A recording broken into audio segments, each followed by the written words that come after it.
Ya jelas kan, misalkan maksudnya air sisa itu bukan air sisa terus bercucuran gitu, enggak.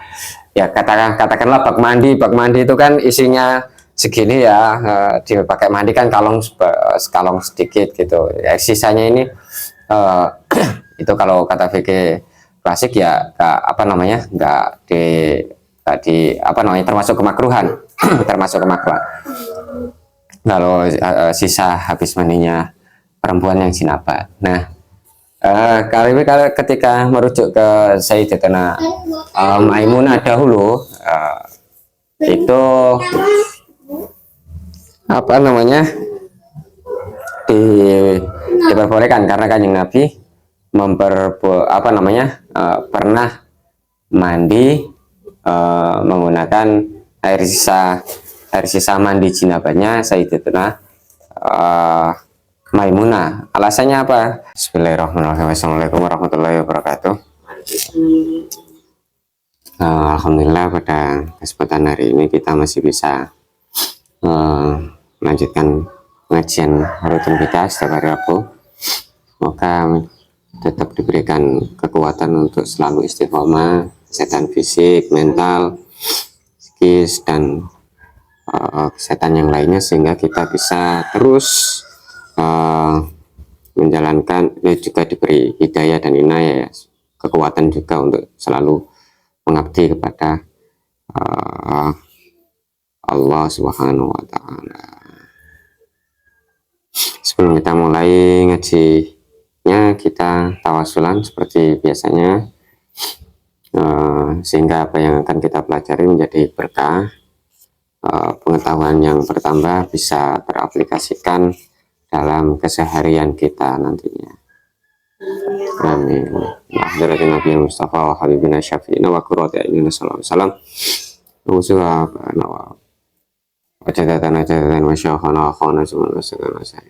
Kita hadirat Syekh sama Syari usulih mafuri wa dzurriyyati alaihim wa ala qatal kitab.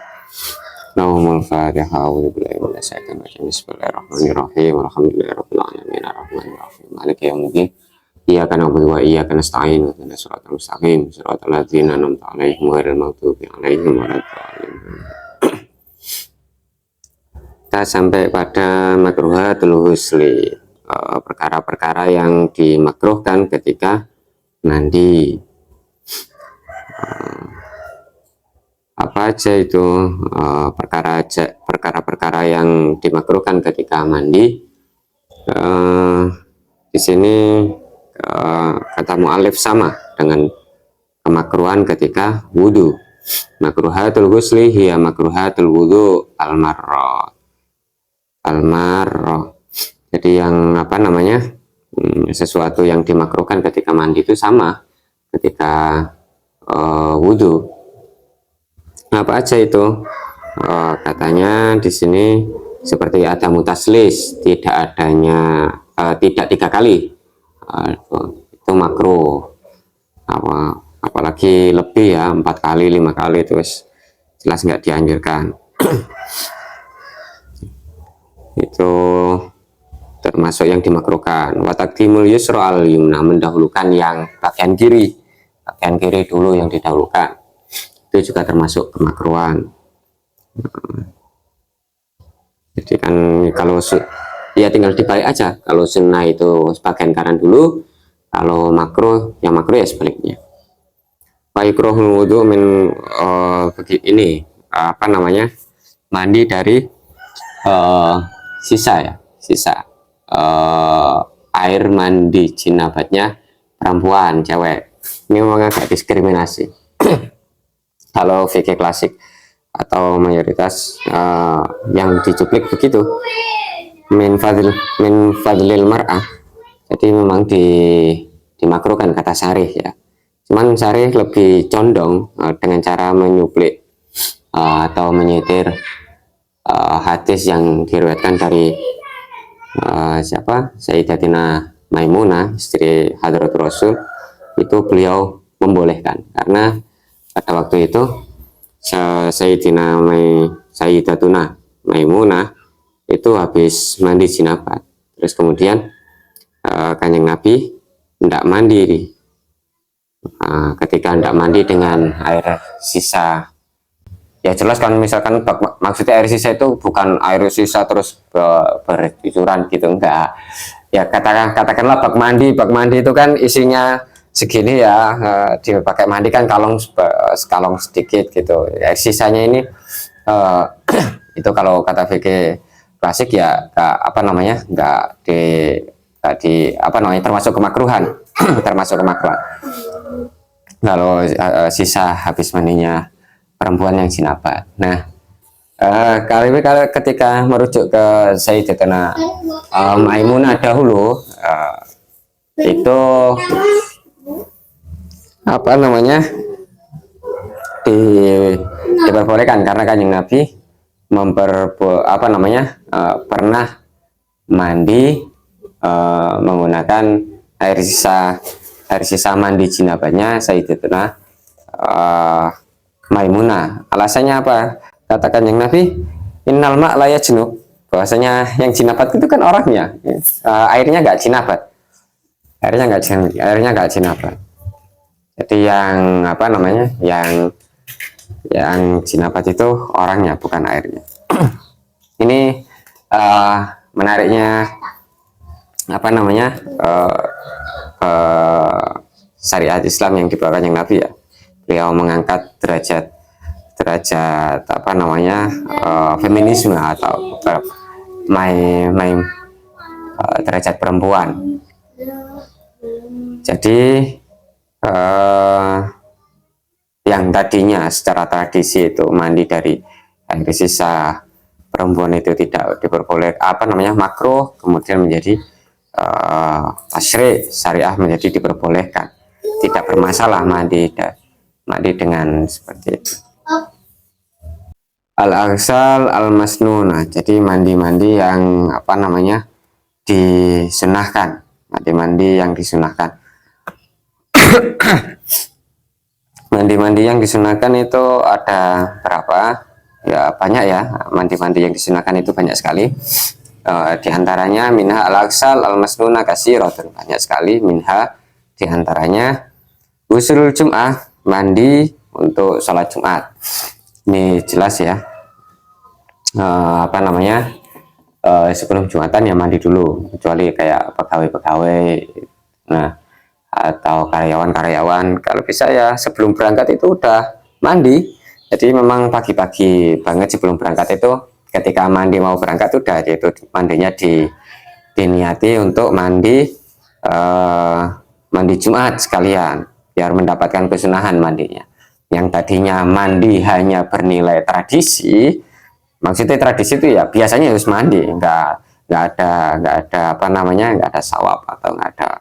Jadi ini ya, ketika diniati untuk mandi Jumat itu menjadi mendapat kesunahan, menjadi ritual ubudiyah yang disunahkan. Boleh mandi, jadi mandi Jumat itu sejak pagi hari itu boleh, mau pagi boleh, tapi memang yang afdol itu ya ketika mau berangkat Jumatan itu baru mandi sunat Jumat. Tapi ketika tidak memungkinkan untuk apa namanya, mepet-mepet ketika mau Jumatan, ya pagi-pagi sudah diperbolehkan.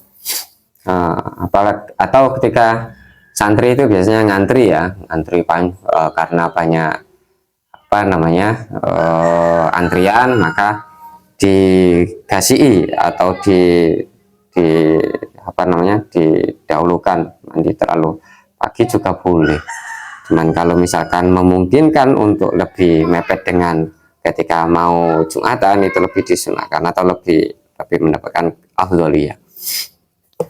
Ini menarik karena ketika seharusnya ini dalam setiap apa namanya, dalam setiap perkumpulan ketika berkumpul dengan sesama manusia atau ada relasi masif ya, ada relasi hubungan dengan kemanusiaan, itu memang berarti kesunahnya itu tampil rapi ya kan, tampil rapi, bersih, fresh secara wajah itu fresh. Sunahnya begitu, enggak ketika berkumpul dengan orang baunya apa, mondaro, aduh kesana kemari baunya, enggak seperti itu. Jadi disunahkan. Nah, kan. Ini yang kedua juga begitu, Huslul Ida ini.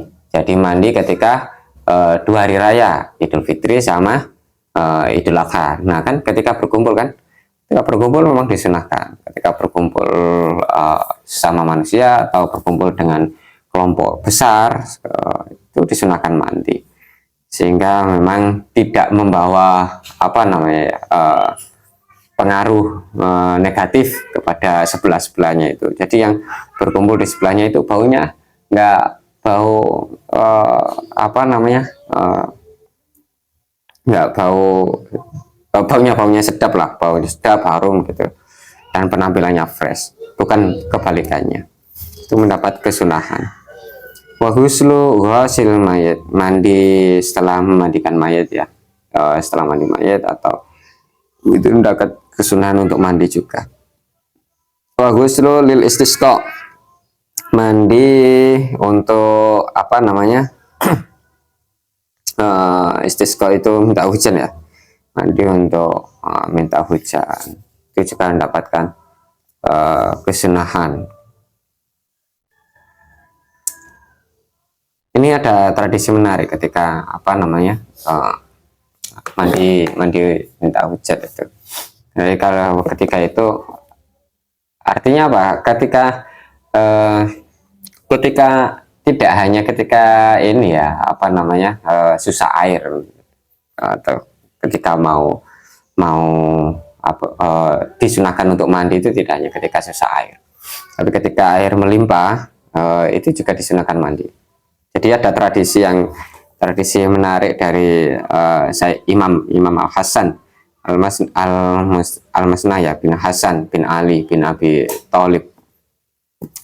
Jadi sudah termasuk cucu dari Sayyidina Ali bin Abi Thalib. Itu mempunyai tradisi yang unik. Tradisi jadi ketika ada sungai Al-Aqiq di Madinah waktu itu, ada sungai Al-Aqiq di Madinah. Jadi ketika sungai Al-Aqiq itu lagi deras, airnya mengalir, itu juga disunahkan mandi. Mereka mempunyai tradisi mandi bareng gitu kan. Bahkan Sayyidina Hasan tadi itu menyuruh siapa yang namanya Ubaidah untuk memanggil Ibnu Aisyah. Jadi dipanggil karena si Ibnu Aisyah ini kalau suaranya enak, jadi untuk meramaikan, menyemarakkan mandi bareng ketika sungai Al-Aqiq ini lagi ngalir gitu kan. Sungai Al-Aqiq di Madinah itu lagi mengalir, itu memang dimeriahkan bareng-bareng. Diundang yang bisa bersolawat, bisa nyanyi untuk meramaikan di situ, sehingga lebih meriah ketika mandi bareng. Jadi kayaknya ini tradisi anak-anak kecil itu ketika hujan. Jadi hujan turun gitu kan, mereka hujan-hujan bareng. Jadi kelihatan meriah, hujan-hujan bareng-bareng, ngumpul, terus kemudian ada yang nyanyi, seneng-seneng bareng. Nah, itu menggambarkan kesenangan yang seperti itu menjadi tradisi pada waktu itu ketika Imam Hasan memimpin itu. Wafarih lokasiran. Jadi memang semuanya orang-orang Madinah itu, penduduk Madinah itu senang dengan tradisi itu. Bahkan si Ubaidah sama si Ibnu Aisyah ini kalau nggak menyemarakkan itu diancam sama Imam Hasan. Kalau nggak bersolawat atau nggak menyanyikan untuk kesemarakan mandi bareng tadi, itu akan dilemparkan ke sungai Al-Aqiq yang lagi terus-terusnya itu. Jadi menjadi tradisi yang bagus untuk mandi ketika kayak air itu ya, mandi sunnah untuk mandi. Itu mendapat dipersiapkan untuk istisqa, untuk ketika turun hujan tadi. Kalau di sini hujan-hujan bareng-bareng itu anak kecil itu meriah. Wal ghuslu lil khusuf wal kusuf, dan kesunahan mandi lagi ya ketika gerhana ya, gerhana bulan maupun gerhana matahari. Jadi sebelum berangkat sholat gerhana, itu juga lagi-lagi ketika berkumpul ya, sholat gerhana kan berkumpul lagi, itu juga kesunahan untuk mandi. Wali islamil kafir, orang kafir yang mau masuk Islam itu juga disunahkan untuk mandi. Waifa kotil majnun wal muhma alai, dan apa namanya, sunnah mandi juga ketika apa namanya, orang pingsan, atau habis koma, ketika sadar itu juga disunahkan untuk mandi, atau habis sembuh dari apa namanya, sakit kegilaan ya, sakit gila, jadab, itu juga sunnah mandi karena memang otak itu butuh oksigen. Wal hijama habis cantuk lemas, darah berkurang, itu juga disunahkan untuk mandi, lagi-lagi untuk mengisi oksigen dalam otak. Waliduhulil masjid, nah ketika mau atau hendak masuk ke masjid, kadang ketika itu juga disunahkan untuk mandi. Walikuli lailatin min Ramadan, dan setiap malam bulan Ramadan itu juga mendapat kesunahan mandi. Nah, sebelum ke masjid yang berkumpul-kumpul tadi, dan setiap malam di bulan Ramadan itu juga disunahkan untuk mandi. Terus satu lagi ya, mayahrumu al junubi, suatu yang dilarang ketika sedang hadas besar atau sedang junub, ya bisa tadi kemarin ketika habis keluar mani atau haid atau nifas, wilada, itu apa aja yang diharamkan. Yahrumal junubi sitatu asya, ada 6 hal yang dilarang. Yang pertama sholat, jelas. Ini seperti apa namanya, hadas kecil juga dilarang sholat lah. Tawaf juga dilarang tawaf. Wa masul mushaf, menyentuh mushaf. Wa hamluhu, dan memegang mushaf. Menyentuh sama memegang nggak boleh. Ini kemarin juga sudah kita bahas tentang menyentuh aplikasi, itu lebih baik enggak, walaupun ada yang membolehkan. Ketika iya, apalagi ketika ini ya, ketika apa namanya, menghafalkan Al-Quran, perempuan yang menghafalkan Al-Quran ketika sedang haid atau sedang apa, itu apakah boleh atau enggak menyentuh Al-Quran. Itu ini khilah dari mu'alif atau syarif yang mensarai, ini agak bagus khilahnya, solusinya. Tidak dokol amru itasa, apabila memang itu terdesak, kepepet karena memang ada rutinitas untuk deres, agar nggak lupa, maka tidak dokol amru itasa, apabila kepepet maka diperbolehkan. Labsu fil masjid, berdiam diri di masjid itu juga nggak boleh. Bagaimana kalau di emperan-emperan yang, nah tergantung ya, itu di wakafnya tadi itu termasuk bagian dari masjid atau bukan. Kalau itu di apa namanya, diwakafkan termasuk dalam bagian masjid, maka nggak diperbolehkan. Tapi kalau bukan ya masih diperbolehkan, asalkan nggak terlalu lama. Maksudnya nggak terlalu lama, ya ada mutasarruf lah. Wa qiraatul Quran bikostil qiraah, membaca Al-Quran dengan niat membaca Al-Quran ya, dengan niat membaca Al-Quran. Ini tadi yang buat apa namanya, para penghafal Al-Quran ketika murojaah, ketika diniatkan untuk membaca Al-Quran nggak boleh, tapi ketika diniatkan untuk zikir, di mudzakarahnya itu niatan untuk zikir, maka diperbolehkan. Hanya cuman mensiasati niat doang, mensiasati niat, jadi niatnya untuk zikir, itu maka diperbolehkan. Demikian yang bisa kita kaji pada pertemuan pada kesempatan kali ini. Semoga bisa bermanfaat bagi keseharian kita. Assalamualaikum warahmatullahi wabarakatuh. Allahumma